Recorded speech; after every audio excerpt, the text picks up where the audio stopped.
తెలుసుకోవాలి. మనం అడ్రస్ తెలుసుకోవాలి. అడ్రస్ తెలుసుకుందాం. అర్థమైనా? అడ్రస్ ఉంటుందా గురువుగారు దేవుడికి? ఇప్పుడు సపోజ్ మనం ఒక లెటర్ రాసి దేవుడికి చేరాలి అని అడ్రస్ పైన రాసి పోస్ట్ ఆఫీస్లో వేసినాం అనుకోమ్మా, ఏ దేవుడి దగ్గరకు పోయింది? అది దేవుడికి చేరాలని రాసినాం. దేవుడికి చేరాలని అడ్రస్ రాసినాం. ఏ దేవుడి దగ్గరికి వెళ్తుంది ఆ లెటరు? ఇక పోస్ట్ ఆఫీస్ ఆయన తీసుకెళ్ళి మళ్ళీ పోస్ట్ ఆఫీస్లోనే పెడతారు. లేకపోతే కొంచెం తెలివిగల పోస్ట్ మ్యాన్ అయితే ఈ గుళ్ళోనే ఇచ్చొస్తారు. వెంకటేశ్వర స్వామి గుళ్ళోనో ఆ ఊళ్ళో ఉన్న గుళ్ళల్లో పెద్ద గుడి ఏదో చూస్తారు. ఇప్పుడు మన ఏరియాలో ఉన్న పోస్ట్ మ్యాన్ దగ్గర దొరికింది అనుకో, వీళ్ళు ఏం చేస్తారు? చిత్తారమ్మ గుళ్ళో ఇచ్చేస్తారు. దేవుడికి రాసిందని చెప్పి చిత్తారమ్మ గుళ్ళో హుండీలో వేస్తారు, లేదా అక్కడ చైర్మన్కో అయ్యగారికో ఇచ్చేయచ్చు దేవుడికి రాసినప్పుడు. ఓకే, ఎవరైనా మనల్ని దేవుడు ఎక్కడ ఉంటాడు అని ప్రశ్నించాడు అనుకోమ్మా, ఏం చెప్తాం మనం? మీ లక్ష్యం ఏంటి అంటే దైవాన్ని చేరాలన్నాం. మీరు చేరాలన్నటువంటి దైవం ఎక్కడ ఉన్నాడంటే ఏం చెప్తారు అమ్మ? మనలోనే ఉన్నారు. దైవం ఎక్కడున్నారు? మనలోనే ఉన్నారు. మన లోపలే ఉంటాడా, బయట కూడా ఉంటాడా? ఏం గురుగారు బయట ఉంటాడు గురుగారు? ఉంటే లోపల ఉండాలి కానీ అంటమా? బహిరంతస్య భూతానాం అచరం చరమేవచ. ఆ పరమాత్మ బయట ఉంటాడు, లోపల ఉంటాడు. బయట ఉంటాడు, లోపల ఉంటాడు. అమ్మయ్య, ఒక అడ్రస్ దొరికింది. లోపల ఉన్నాడనే ఒక అడ్రస్ దొరికింది. లోపల ఉన్నాడు అనేటువంటి అడ్రస్ దొరికింది. అయితే ఇప్పుడు మనం లోపల పరమాత్మ లోపల ఉన్నప్పుడు ప్రయత్నం లోపలికి సాధన చేయాలా, బయటికి చేయాలా? ఇప్పుడు ఆయన లోపల ఉన్నాడని చెప్పారు. మనం రోజు ఏం చేయాలో లోపలికి పోయి రావాలి. దాన్ని ఏమంటారంటే అంతర్ముఖ సాధన అన్నారు. దాన్ని ఏమన్నారు? అంతర్ముఖ సాధన అన్నారు. లోపల ఉన్నాడు అన్నాడు. అయితే లోపల ఎక్కడున్నాడు? లోపల ఎక్కడున్నాడు? ఒకసారి అందరూ స్టడీ కూర్చోండి. ఒక్క నిమిషం స్టడీ కూర్చోండి. ఒక్కసారి కళ్ళు మూసుకొని లోపల ఎక్కడున్నో చూసి, గురువుగారు లోపల పలానా చోట ఉన్నాడని చెప్పండి. ఒక్కసారి ఉన్నాడు, అసలైతే ఉన్నాడుగా లోపల. ఇప్పుడే ఒప్పుకున్నాం అందరా, అక్కడెక్కడ కాదు గురువుగారు, లోపలే ఉన్నాడని ఫిక్స్ అయ్యాను. లోపల ఉన్నాడంటే లోపల ఎక్కడ ఉన్నాడో ఒకసారి పట్టుకుందాం. పట్టుకోవాలా వద్దా? అంటే మీరు ఇంటికాడ సాధన చేసి పట్టుకోలేదని నేను అంటలేదు. ఒకసారి నేను కూడా చూద్దామని, మీరు ఎక్కడ పట్టుకుంటున్నారని, మీరు పట్టుకున్నది రైటా రాంగ్ అని ఒకసారి గుర్తు చేసుకోవటం కోసం. ఓకే, జస్ట్ ఒక 1 minute కళ్ళు మూసుకోండి. కళ్ళు మూసుకొని ఒకసారి లోపల చూడండి. అందరూ మూసుకోండి, కళ్ళు మూసుకోమ్మా.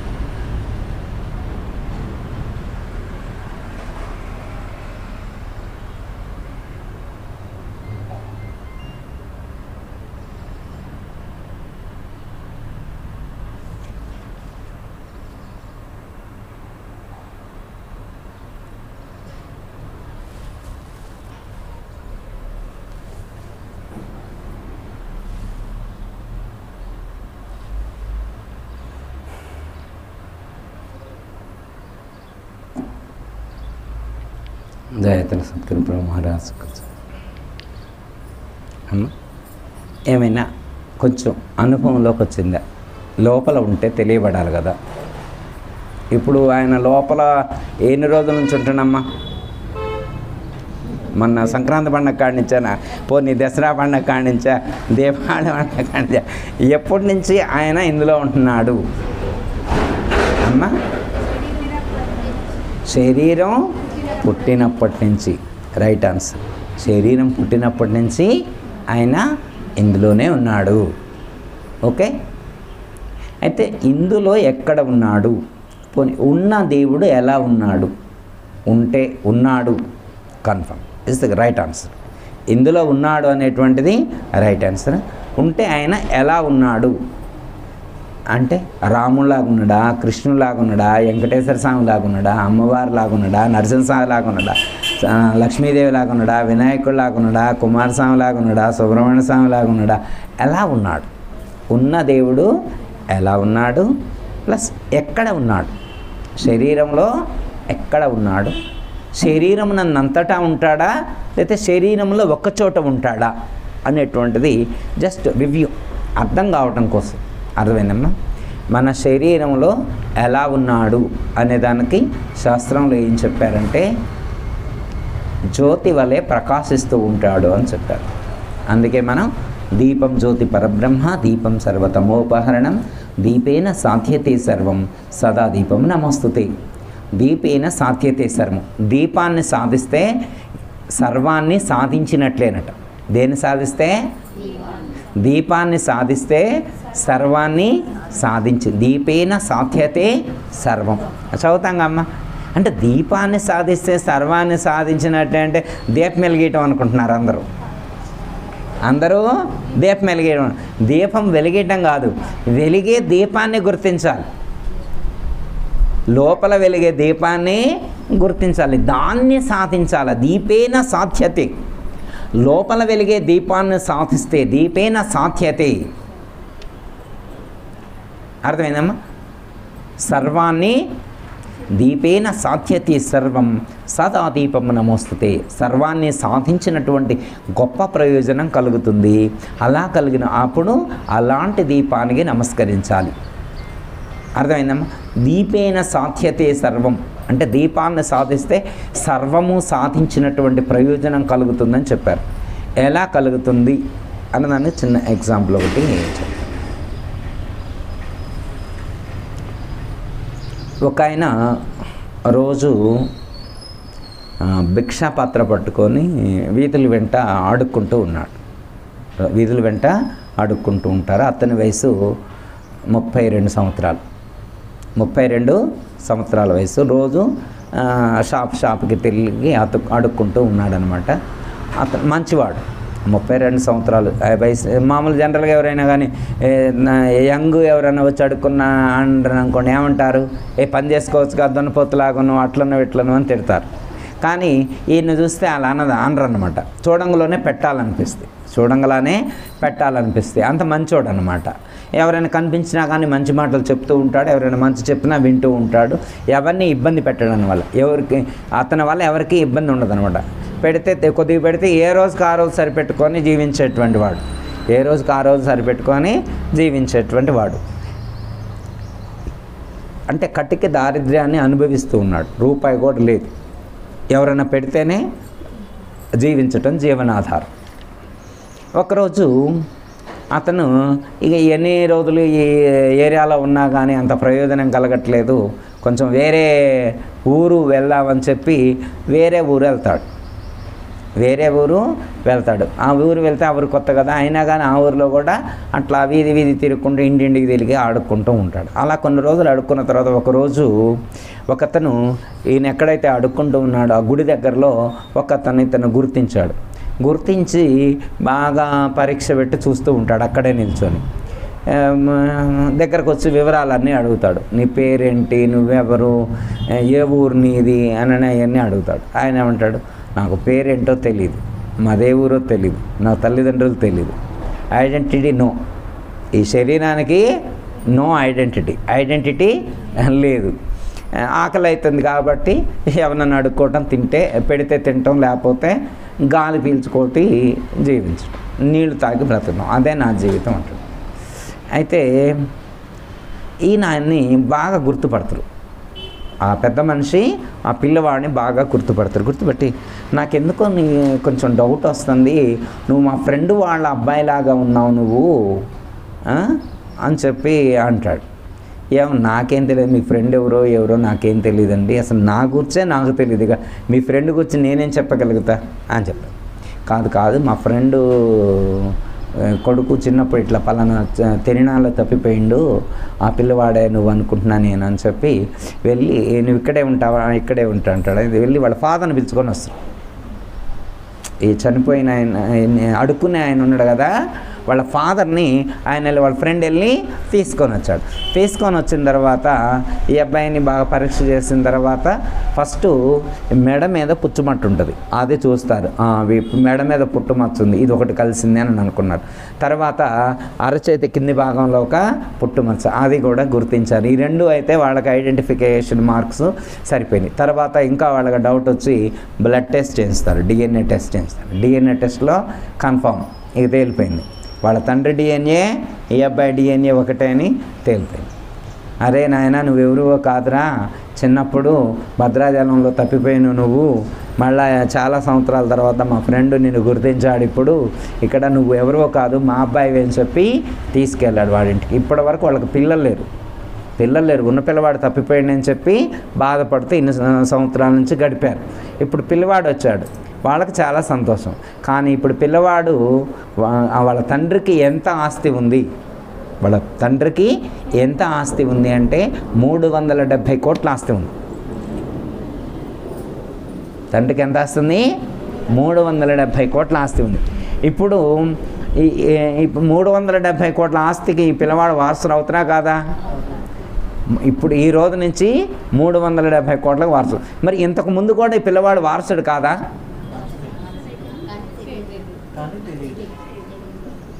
ఇంతకు ముందు కూడా వాడు 370 కోట్లకు వారసుడు అయ్యిండు కూడా అడుక్కుంటాడు. ఎందుకు? నేను 370 కోట్లకు వారసుడు అనే విషయం వాడికి తెలియక, నేను ఒక కోటీశ్వరుడికి వారసుని అనేటువంటి విషయం తెలియక అడుక్కుంటూ తిరిగాడు. ఈ రోజున ఏమర్థమైంది? నేను పలానా వాళ్ళ కొడుకుని, పలానా వాళ్ళ వంశోద్ధారకుడిని, నేను వాళ్ళ వారసుని అని ఎప్పుడైతే తెలుసుకుంటాడో మళ్ళీ అప్పుడు ఏదైతే తనకు లేదు అని ఇన్ని సంవత్సరాల నుంచి పేదరికాన్ని అనుభవించాడో ఇప్పుడు ఆ పేదరికాన్ని అనుభవించవలసినటువంటి అవసరం లేదు. అయితే అయిందిలే నాన్న, 370 కోట్లు ఉంటే ఉందిలే, కానీ మళ్ళీ ఆ గిన్నె నేను బజారు వేస్తా అంటాడా? అన్నాడు కమ్మ.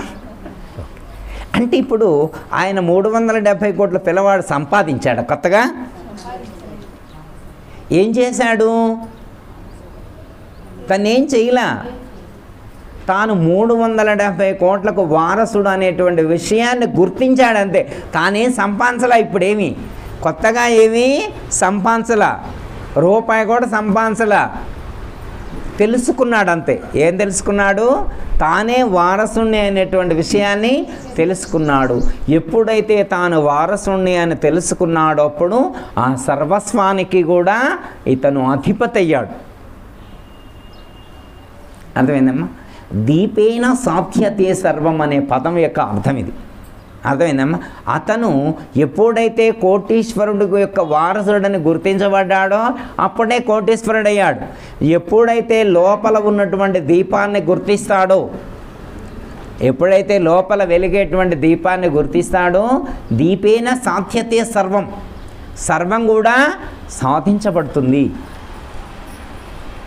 ఏం గురువు గారు, ఆ అబ్బాయి అంటే 370 కోట్లకు వారసుడు అని తెలియకనే 370 కోట్లు వచ్చినాయి, ఇప్పుడు లోపల దీపం వెలుగుతుందంటే మాకేమన్నా వస్తుందంటారా చెప్పండి? మాకేమైనా వచ్చిద్దంటారా చెప్పండి? ఏమో అయ్యా, మరి వచ్చిద్దో రాదో మాకేం తెలుసు అనుకుంటామా? ఏమొస్తుంది మనకి? ఇప్పుడు లోపల వెలిగే దీపం, లోపల దీపం వెలుగుతుందని తెలుసుకుంటే మనకేం వస్తుంది? ఏదో ఒకటి రావాలి కదా. ఏమొస్తుంది? ఏమవుతుంది? లోపల వెలిగే దీపాన్ని గుర్తిస్తే మనం దైవం కంటే వేరు కాదు అనేటువంటి సత్యం బోధపడుతుంది. మనం దైవం యొక్క అంశ అనేటువంటి విషయం తెలుస్తుంది. ఏం తెలుస్తుంది? దైవం యొక్క అంశే నేను, దైవంలో ఒక భాగమే నేను, దైవమే నేను, నేనే దైవము అనేటువంటి సత్యం బోధపడుతుంది. ఎప్పుడు? లోపల వెలిగే దీపాన్ని గుర్తించినప్పుడు. ఏమండి గురుగారు, ఎవరైనా అట్లా గుర్తించిన వాళ్ళు ఉన్నారా?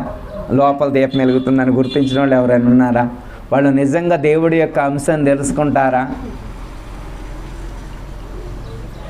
ఏమో అండి, మరి దేవుడి యొక్క అంశం అంటే ఒప్పుకోవద్దు వాళ్ళు. ఎవరు ఒప్పుకోవాలి? దేవుడు ఒప్పుకోవాలిగా ముందు. అమ్మా నేను దేవుడి యొక్క అంశనంటే మరి దేవుడు ఒప్పుకోవాలిగా ముందు. మనం అనుకుంటే అయితమా కామా? ఇప్పుడు ఆ అబ్బాయి 370 కోట్ల వారసుడికి అని అంటే అడుక్కునే పిల్లగాని 370 కోట్లకు వారసుడు అంటే ఒప్పుకున్నారా ఒప్పుకోలేదా అమ్మా? నిజంగా వాడు వారసుడైతే ఒప్పుకున్నారు, వాడు వారసుడు కాబట్టి ఒప్పుకున్నారు, ఏ ప్రాబ్లం లేదు.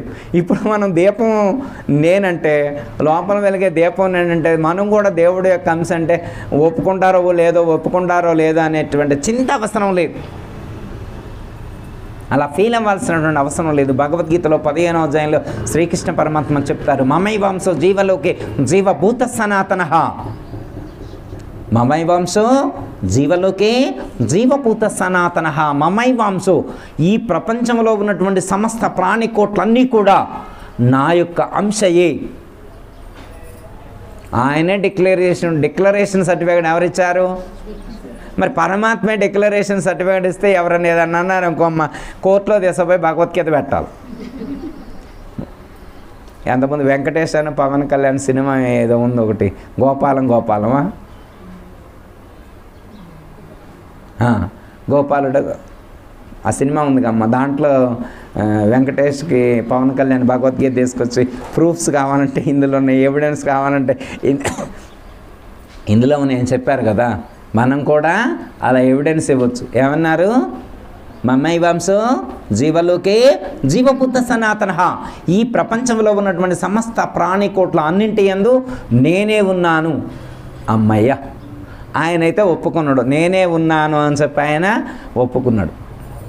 బీజం మాం సర్వభూతానాం 7వ అధ్యాయంలో చెప్తారు. ఏమంటారు? ఇందాక చదువుకున్నాం కదా, 7వ అధ్యాయం చదివాం లేదా?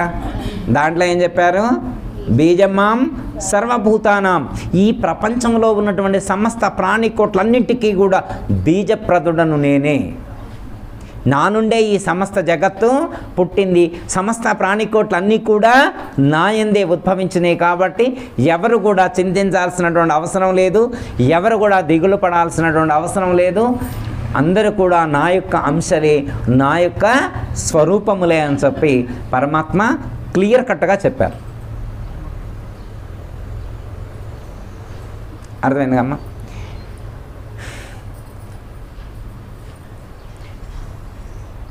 ఒక డిఫరెన్స్ గుర్తించాలి. ఇక్కడ ఒక పరమాత్మ అయితే చెప్పారు, పరమాత్మ యొక్క అంశే నేనని చెప్పారు. కానీ ఎవరైనా కానీ పరమాత్మ చచ్చిపోయాడు అంటే ఎవరైనా ఒప్పుకుంటారమ్మా? దేవుడు చచ్చిపోయాడంటే ఎవరైనా ఒప్పుకుంటారా? హెచ్ఏల కాలనీలో అయితే ఎవరు ఒప్పుకోరుగా అమ్మ? ఈ కాలనీలో అయితే ఎవరు ఒప్పుకోరుగా? దేవుడు చచ్చిపోయాడు, దేవుడికి మరణం ఉంటుంది అంటే ఎవరు ఒప్పుకోరు. దేవుడికి మరణము లేదు, దేవుడికి మరణం లేదు. దేవుడు సర్వజ్ఞత్వం కలిగి ఉన్నటువంటి వాడు, దేవుడు సర్వశక్తిమంతుడు. ఈ లక్షణాలు చెప్తాడు కదా. దేవుడికి మరణం లేదు, మరి మనకు మరణం ఉందా లేదా? మరి మనం ఇప్పుడు దేవుడి యొక్క అంశం ఎట్టయితాం? ఆయనకు మరణం లేదన్నారు, ఆయన చచ్చిపోవడం అన్నారుగా, ఇవి మనం చచ్చిపోతాంగా అమ్మ. ఓకే, అంటే దైవానికి మరణం లేదే కాదు, ఆయనకు పుట్టుక కూడా లేదు, పుట్టుక కూడా లేదు. అందుకే భగవద్గీతలో మనకి ఏమని చెప్పారు? జాతస్య హి ధ్రువో మృత్యుర్ధ్రువం జన్మ మృతస్య చ. పైన మొన్న ఈ మధ్యలోనే మనం చెప్పుకున్నాం, ఆత్మకు పుట్టుక లేదు, మరణం లేదు. ఏదైతే పుట్టిందో దానికి ఖచ్చితంగా మరణం ఉండి తీరుతుంది, ఏదైతే పుట్టిందో అది మరణిస్తుంది, ఏదైతే పుట్టలేదో దానికి మరణం లేదు. క్లారిటీ వచ్చే. ఏది పుట్టింది ఇప్పుడు? శరీరం పుట్టింది. ఏది పెరిగింది? ఏది నశించింది? శరీరమే పుట్టింది, శరీరమే పెరిగింది, శరీరమే నశించింది. ఇవన్నీ కూడా శరీర ధర్మాలు. ఇవన్నీ దేని ధర్మాలు? శరీర ధర్మాలు. శరీరమే పుట్టింది, శరీరమే పెరిగింది, శరీరమే నశిస్తుంది. ఇవి శరీర ధర్మాలు. శరీరం ధర్మాలు కానీ నాకు అంటే లోపల ఉన్నటువంటి జీవుడికి, లోపల ఉన్నటువంటి ఆత్మకు పుట్టుట లేదు, పెరుగుట లేదు, నాశము లేదు. పుట్టుట, పెరుగుట, నాశము అనేటువంటిది లేదు అని తెలుసుకోవటమే సాధకుడి యొక్క ముఖ్యమైనటువంటి లక్ష్యము. ఇదే నిశ్చయ జ్ఞానం అంటే. ఇప్పుడు మనకి ఇక్కడ చెప్పబడినటువంటి వ్యవసాయాత్మిక బుద్ధి, అని చెప్పినటువంటి అర్థం. నిశ్చయ జ్ఞానం అంటే ఇదే. ఈ జ్ఞానం ఉన్నటువంటి వాడు నిరంతరం కూడా ఈ జ్ఞానంతో జీవిస్తాడు. అన్యధ్యాస లేకుండా నిరంతరం కూడా అదే భావనతో జీవిస్తూ ఉంటాడు. ఇంకా పరిపరి విధాలుగా పరిభ్రమించవలసినటువంటి అవసరం సాధకుడికి లేదు. ఒక స్థిరమైనటువంటి నిశ్చయంతో ఉన్నటువంటి వాడు ఇంకెక్కడికి వెళ్ళాలా? ఎప్పుడు 2 నిమిషాలు గుర్తించినాం మనం. ఏమని గుర్తించినాం? దైవం లోపల ఉన్నాడని గుర్తించాం.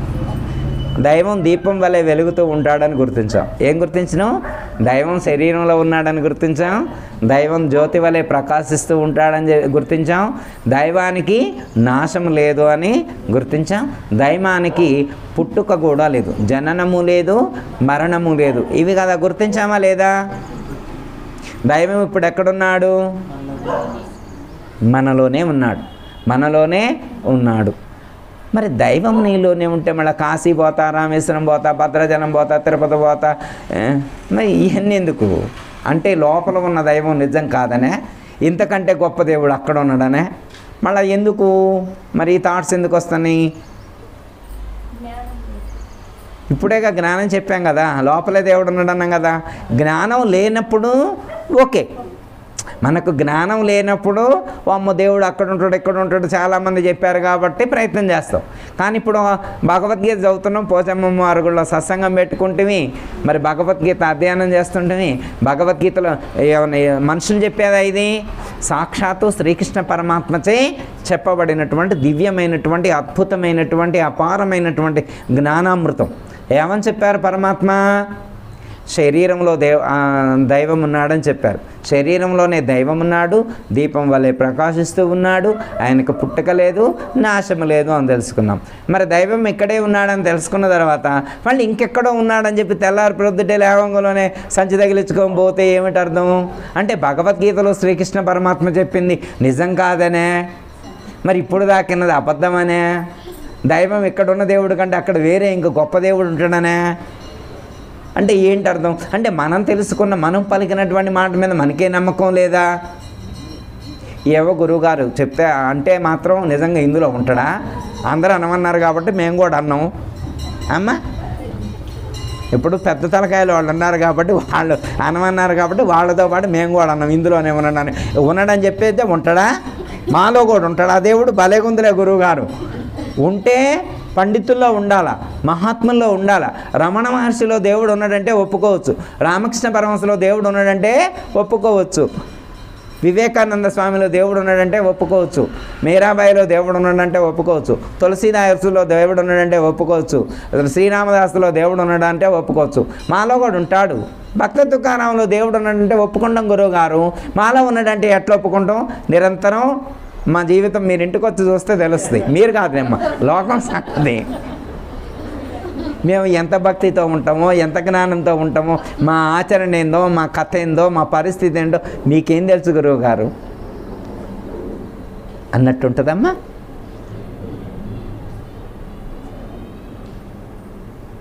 అంటే ఇక్కడ నిశ్చయాత్మకమైనటువంటి జ్ఞానం కలిగినటువంటి వాడి యొక్క ప్రవర్తనా శైలి కూడా అలాగే ఉంటుంది, ఆలోచన విధానం కూడా అలాగే ఉంటుంది. సంబంధితమైనటువంటి కర్మలే చేస్తూ ఉంటాడు. అంటే నిశ్చయం అంటే తెలుసుకున్నాడు కానీ దృఢం కాలేదు. దైవం లోపల ఉన్నాడు అనేటువంటి విషయాన్ని తెలుసుకున్నాడు కానీ దైవం లోపలే కాదు సర్వత్రా నిండి నిబిడీకృతమై ప్రకాశిస్తూ ఉన్నాడని తెలుసుకున్నాడు కానీ సంబంధితమైనటువంటి జ్ఞానం ఇంకా దృఢం కాలేదు. దృఢం కాలేదు కాబట్టి మళ్ళీ చేసేటువంటి ప్రయత్నాలలో కొంచెం మిస్టేక్స్ కనిపిస్తూ ఉన్నాయి. ఆ జ్ఞానం సుస్థిరమై లేదు, ఆ జ్ఞానమునందు పూర్తి విశ్వాసం లేదు. ఉంటే ఎలా జీవిస్తాడు? ఇప్పుడు రమణ మహర్షి ఉన్నాడు అనుకోమ్మ, రమణ మహర్షి దేవుడు కాశీలో ఉంటాడని ఎప్పుడైనా వెళ్ళిండా? శబరిమలలో దేవుడు ఉంటాడని వెళ్ళిండా? అంటే ఒక నిజమైనటువంటి జ్ఞాని తన లోపల దర్శించి సర్వత్రా వీక్షించగలుగుతాడు. తన లోపల దర్శించి సర్వత్రా దైవాన్నే వీక్షించగలుగుతాడు.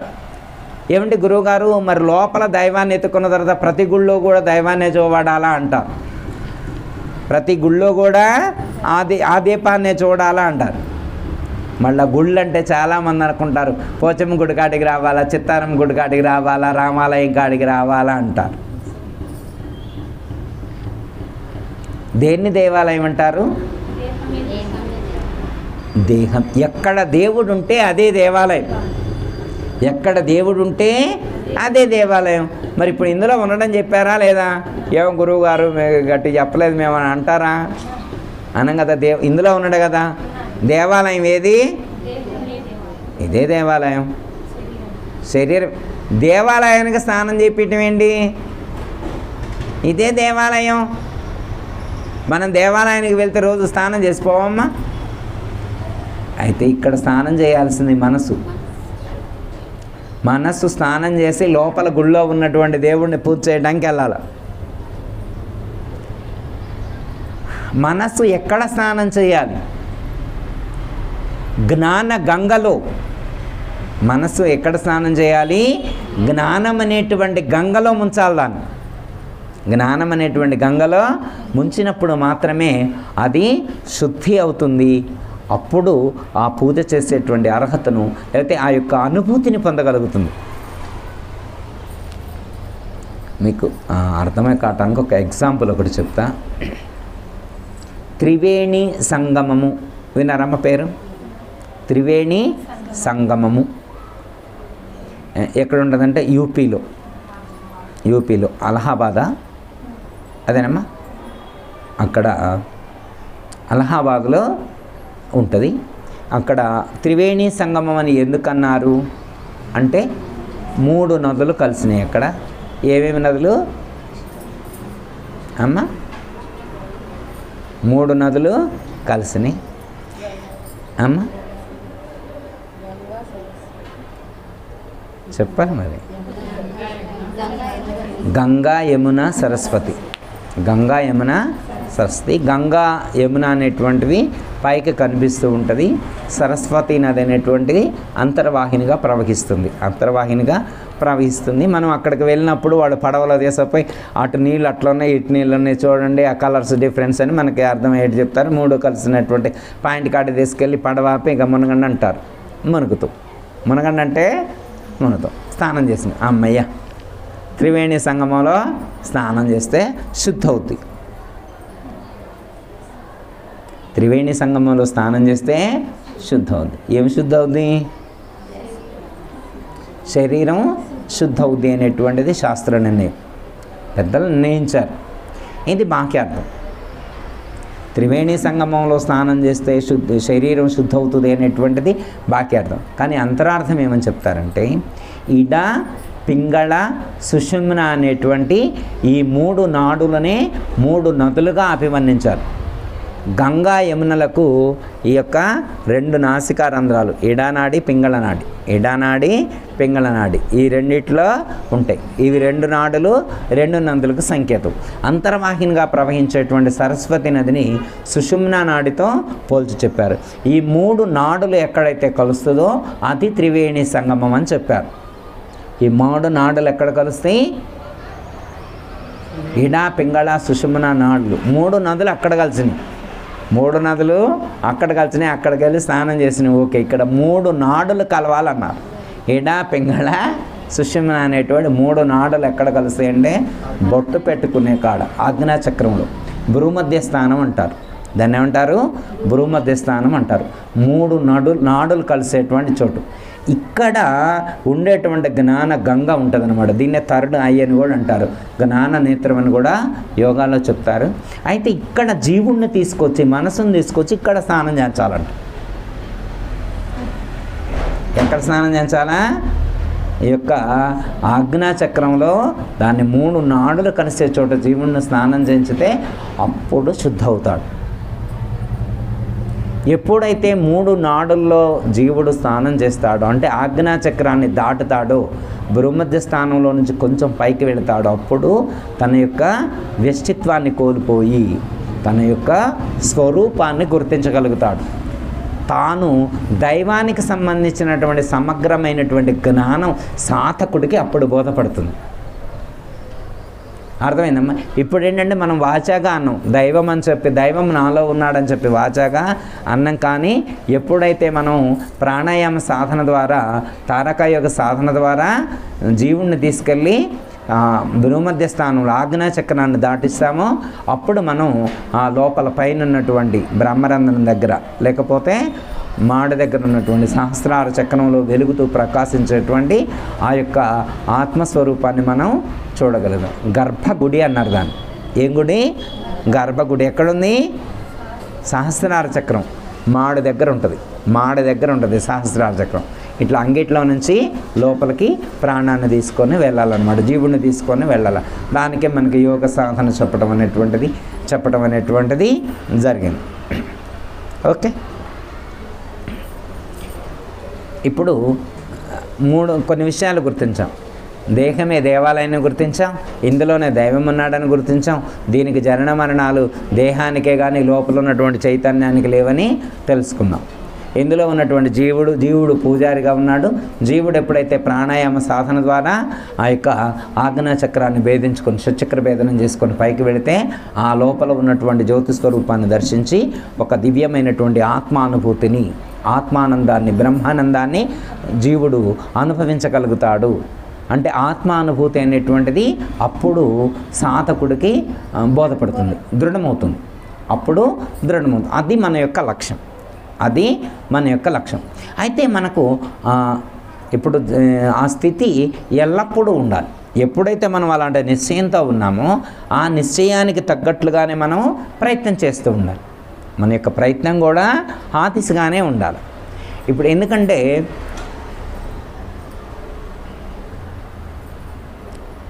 ఇప్పుడు సపోజు పోచమ్మ అమ్మవారి టెంపుల్ ఉందనుకోమ్మా.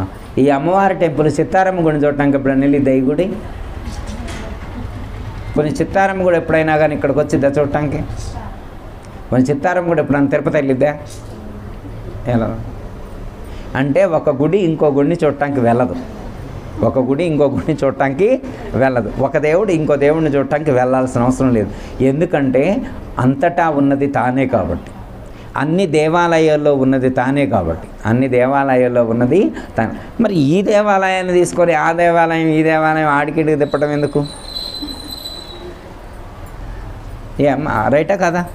అనుకోవాలా వద్దా?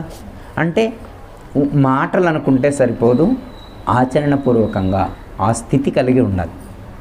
అందుకే చెప్తారు, మాటల చైతన్ను బ్రహ్మంబగున బుటకమందురువోరన్న. మాటల చైతన్ను బ్రహ్మంబగున బుటకమందురువోరన్న. చేతలు చేయక పనులెన్నటికీ కానేరవురావోరన్న. తర్కవాదముతో పని ఏమున్నది ఉత్తదివోరన్నా. మాటల చైతన్యం బ్రహ్మం మగున. మనం మాట్లాడుకున్నంత మాత్రాన ఆ యొక్క బ్రహ్మత్వ సిద్ధి అనేటువంటిది అనుభూతి చెందేటువంటిది కాదు. చేతలు చేయాలి, దానికి సంబంధమైనటువంటి సాధన చేయాలి.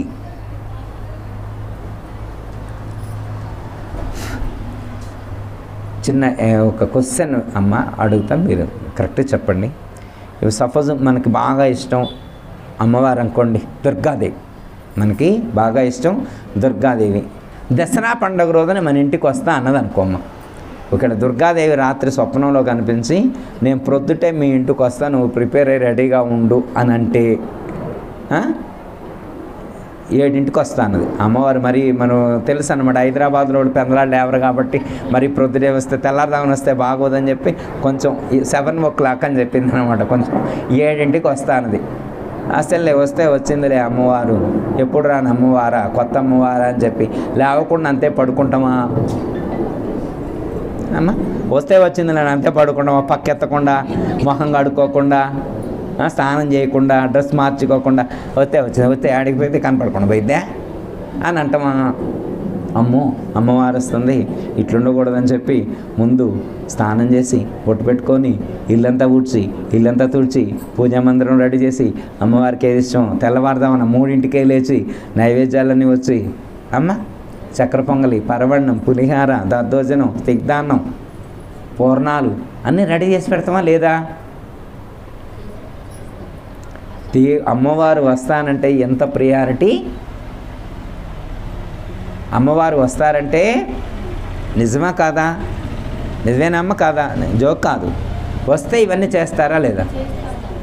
మరి అప్పుడు ఆల్రెడీ అమ్మవారే ఇందులో ఉన్నదంటున్నాం కదా. మరి ఇప్పుడు ఎంత అవేర్నెస్తో ఉండాలా, ఎంత అలర్ట్గా ఉండాలా, నోటితో ఎలా మాట్లాడాలా, కళ్ళతో ఏం చూడాలా, చెవులతో ఏం వినాలా, ఎంత అవేర్నెస్తో ఉండాలా? మరి అలా ఉంటున్నామా? అది మాటల చైతన్ను బ్రహ్మంబగున చేతలు చేయక పనులెన్నటికీ కానేరవురా ఓరన్నా. అర్థమైందమ్మా?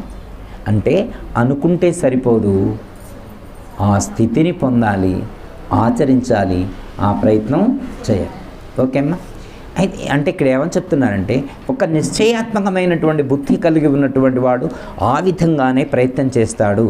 ఒక నిశ్చయం లేనటువంటి వాడు పరిపరి విధాలుగా ప్రయత్నం చేస్తూ ఉంటాడు. అనేకమైనటువంటి సాధనలు చేస్తూ ఆ యొక్క సాధనల్లోనే మునిగిపోతాడు. ఎందుకంటే ఒక నిశ్చయం లేదు. ఎవరు ఏది చెప్తే అది చేస్తూ ఉంటాడు, ఏది చెప్తే అది చేస్తూ ఉంటాడు. అలా ఉంటే ఎప్పటికీ ముందుకు వెళ్ళాడు. అలా ఉంటే ఎప్పటికీ ముందుకు. చిన్న ఎగ్జాంపుల్ ఒకటి చెప్పి క్లోజ్ అమ్మ ఈరోజు సత్సంగం. చిన్న ఎగ్జాంపుల్ ఎట్లంటే, వాళ్ళకి పొలంలో నీళ్లు పట్టలేదు. ఇక్కడ 100 అడుగులు వేశారు, పడలేదు. దీని పక్కన ఇంకో 100 అడుగులు వేశారు, పడలేదు. అటుపక్క ఇంకో 100 అడుగులు వేశారు, ఇటుపక్క ఒక 100 అడుగులు, అటుపక్క ఒక 100 అడుగులు, ఇక్కడ అక్కడ ఒక 100 అడుగులు, అక్కడ ఒక 100 అడుగులు, మొత్తం 800 అడుగులు వేశారు.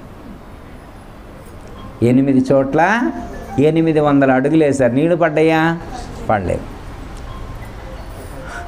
ఆ తెలివిగల ఆయన ఓరి పిచ్చోడా, అక్కడొక 100 అడుగులు, అక్కడొక 100 అడుగులు కాదురా, ఒకే చోట కనీసం 800 అక్కల 400 అడుగులు వేస్తే నీళ్ళు పడతాయిరా మయ్యగా, అన్ని చోట్ల ఎందుకు రా అని చెప్పిండు. అట్లా నా గురువు గారు మాకు తెలియక ఇట్లా పొరపాటు చేసిన. ఇప్పుడు ఒక చోట వేసిండు, 300 అడుగులకే నీళ్ళు పడ్డాయి. 300 అడుగులకే నీళ్ళు పడ్డాయి. అంటే ప్రయత్నం. అర్థమైందమ్మా? అంటే పరిపరి విధాలుగా ప్రయత్నం చేసిండు. అక్కడ కొన్ని రోజులు, అక్కడ కొన్ని రోజులు, ఇక్కడ కొన్ని రోజులు, ఆ దేవుడికి ఈ దేవుడికి ఇట్లా నానా రకాలుగా సాధన చేస్తే ప్రయోజనం లేదు. ఒక నిశ్చయం ఉండాలి, ఒక నిర్ణయం ఉండాలి, ఒక పద్ధతిగా, ఒక క్రమ పద్ధతిగా సాధన కొనసాగినప్పుడు షార్ట్ పీరియడ్లో లక్ష్యాన్ని చేరుకునేటువంటి అవకాశం ఉంటుంది. లేకపోతే ఎప్పటికీ కడతేరతాడు, ఎన్ని జన్మలకి కడతేరతాడు అనేటువంటిది చెప్పలేము. విస్తరింపబడినటువంటి జ్ఞానాన్ని ఒక చోటికి కేంద్రీకృతం చేయాలి. ఇక్కడ అదే చెప్తున్నారన్నమాట. ఏకైహ బుద్ధి, బుద్ధిని ఏకత్వం చేయాలి, బుద్ధిని ఒక చోటికి తీసుకురావాలి. విస్తరింపబడినటువంటి జ్ఞానాన్ని ఒక చోటుకి కేంద్రీకృతం చేసినప్పుడు అప్పుడు మనం ఖచ్చితంగా లక్ష్యాన్ని తేలిగ్గా చేరుకునేటువంటి అవకాశం ఉంటుంది. ఎట్లా అంటే, ఒక ఆయన ఎవరో చెప్పారు, పేపర్లో బయట పెట్టాడు, కొంచెం తడితడిగా ఉన్నాయని చెప్పి పేపర్లో పొడిగా పెట్టాడు డాక్యుమెంట్స్ చాలా రోజుల నుంచి బీరువాలో ఉన్నాయి, కొంచెం నిమ్మొచ్చినట్టుని బయట పెట్టమంటే పెట్టిండు. బయట పెడితే ఎవరో వచ్చి బయట పెట్టమోకరా కాలిపోతాయి అని, బయట పెట్టమోకరా కాలిపోతాయా? మనం కూడా కాలిపోవద్దు. బయట కాగితాలు కాలితే మనం కూడా. కానీ ఇలా విస్తరింపబడినటువంటి సూర్యరశ్మికి కాల్చే శక్తి లేదు. విస్తరింపబడినటువంటి శక్తిని ఒక చోటుకి కేంద్రీకృతం చేయగలిగితే కాల్చబడేటువంటి శక్తి దానికి వస్తుంది. దానికి ఏం చేస్తారంటే, కాల్చలేదంటే సరే డాక్యుమెంట్ పేపర్ లోపల పెట్టుకొని చెప్పి న్యూస్ పేపర్ తీసుకొచ్చి అక్కడ పెట్టి ఒక భూతద్దాన్ని తీసుకొచ్చి ఆ యొక్క సూర్యుని యొక్క కాంతిని దాని మీద ప్రసరితం చేసిండు. ఇప్పుడు ఆ పేపర్ మామూలుగా వారం రోజుల నుంచి ఎండలోనే ఉంది, కాలేదు. మామూలు న్యూస్ పేపర్ వారం రోజుల నుంచి ఎండలోనే ఉంది, కాలేదు. ఇప్పుడు భూతద్దం పెట్టి ఆ యొక్క సూర్యుని యొక్క కిరణాన్ని, ఆ యొక్క సూర్యరశ్మిని భూతద్దం ద్వారా పేపర్ మీదకి టర్న్ చేశారు. చేస్తే ఇప్పుడు ఒక 2 నిమిషాల్లోనే పేపరు కాలిపోయింది. మరి 7 రోజుల నుంచి పేపరు ఎండలోనే ఉంది కానీ కాలేదు. ఇప్పుడు ఎలా కాలింది? ఇప్పుడు కాల్చింది ఎవరు? ఏ శక్తి కాల్చింది? అదే కాల్చింది కూడా అదే సూర్యశక్తి, కానీ ఆ సూర్యుని యొక్క శక్తి విస్తరింపబడి ఉన్నప్పుడు కాల్చే శక్తి లేదు దానికి. అలా విస్తరింపబడి ఉన్నటువంటి శక్తిని ఒకచోటికి కేంద్రీకృతం చేసేటువంటి సామర్థ్యం మనకుంటే, భూతద్దం ద్వారా ఎలా ఒకచోటికి కేంద్రీకృతం చేశారో అలా కేంద్రీకృతం చేయటం ద్వారా ఆ సూర్యుని యొక్క శక్తికి కాల్చేటువంటి శక్తి ఏర్పడింది. భూతద్దం పెట్టాలి, మధ్యలో ఏం పెట్టాలా? భూతద్దం పెడితే కాల్చే శక్తి దానికి వస్తుంది. అలాగే మనలో ఉన్నటువంటి కర్మలు ఎలా కాల్చబడతాయి? అనేక జన్మ సంప్రాప్తే కర్మబంధ విదాకినే జ్ఞానానావల ప్రభావేన తస్మై శ్రీ గురవే నమః అని చదువుతారు. విన్నారమ్మ ఎప్పుడైనా శ్లోకం? గురుగీతలో ఉంటుంది, స్కాంద పురాణంలో ఉన్నటువంటి గురుగీతలో ఉంటుంది అనమాట. ఇంతకుముందు కూడా చెప్పుకున్నాం. అనేక జన్మ సంప్రాప్తే కర్మబంధ విదాకినే జ్ఞానానావల ప్రభావేన తస్మై శ్రీ గురవే నమః. జ్ఞాన నావల అంటారు, లేదా జ్ఞానానల అంటారు. అర్థమైందమ్మా? అంటే అనేక జన్మల నుండి ఉన్నటువంటి ఈ యొక్క కర్మలన్నీ కూడా ఎలా కాలిపోతాయి అంటే జ్ఞానం అనేటువంటి అగ్ని చేత కాల్చబడుతుంది. అలా జ్ఞానానికి కాల్చే శక్తి ఉంది. ఇప్పుడు ఆ జ్ఞానం మనలో లేదా? ఇప్పుడు మనలో జ్ఞానం లేదా? ఉంది. అయితే మనలో ఉన్నటువంటి ఆ యొక్క జ్ఞానాన్ని, విస్తరింపబడి ఉన్నటువంటి జ్ఞానాన్ని ఒకచోటికి ఏకీకృతం చేయాలి, ఒకచోటికి కేంద్రీకృతం చేయాలి. అలా కేంద్రీకృతం చేసినప్పుడు మనలో ఉండేటువంటి కర్మలను కాల్చేటువంటి శక్తి ఆ జ్ఞానానికి వస్తుంది అని చెప్పారు. బుద్ధే నేకైహ కురునందన అని చెప్పినటువంటి ఆ పదం యొక్క అర్థం అది. బుద్ధిని ఏకాగ్రమనర్చాలి. పరిపరి విధాలుగా పరిభ్రమించేటువంటి బుద్ధిని ఒకచోట నిశ్చయ జ్ఞానం కలిగి ఉండి ఒకచోటికి కేంద్రీకృతం చేసినప్పుడు ఖచ్చితంగా ఆ యొక్క జ్ఞానం మనలో ఉండేటువంటి కర్మలన్నింటినీ కూడా దగ్ధం చేయగలుగుతుంది. మన లోపల, మన బయట, సర్వత్రా కూడా ఆ యొక్క స్వరూపాన్ని దర్శించేటువంటి జ్ఞానం కలుగుతుంది. వ్యష్టి జ్ఞానమే కాకుండా అఖండ జ్ఞానం, ఖండ జ్ఞానం కాకుండా అఖండ జ్ఞానము సాధకుడికి ప్రాప్తించి తీరుతుంది అని మనకి ఇక్కడ సూచించటం అనేటువంటిది జరిగింది. అలాంటి ప్రయత్నం సాధకుడు చేసి అట్టి స్థితిని పొందాలి అని చెప్పి శ్రీకృష్ణ పరమాత్మ సూచించటం అనేటువంటిది జరిగింది. ఓకే, మనం కూడా అలాంటి స్థితిని పొందేటువంటి ప్రయత్నం చేద్దాం. జయ తల సద్గురు ప్రభు మహారాజుకు, శ్రీకృష్ణ పరమాత్మకు జై, గీతా మాతకు జై, పోచమ్మ అమ్మవారికి జై. జయ తల సద్గురు ప్రభు మహారాజుకు జై. అందరికీ జై గురు.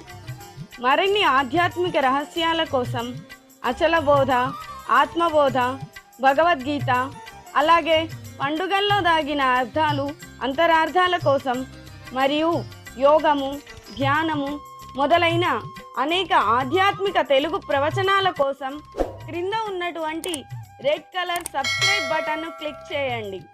అలాగే ప్రక్కనే ఉన్నటువంటి గంట సింబల్ను నొక్కండి. అలాగే ఈ వీడియో మీకు నచ్చినట్లయితే లైక్ చేయండి మరియు షేర్ చేయండి. జై గురు.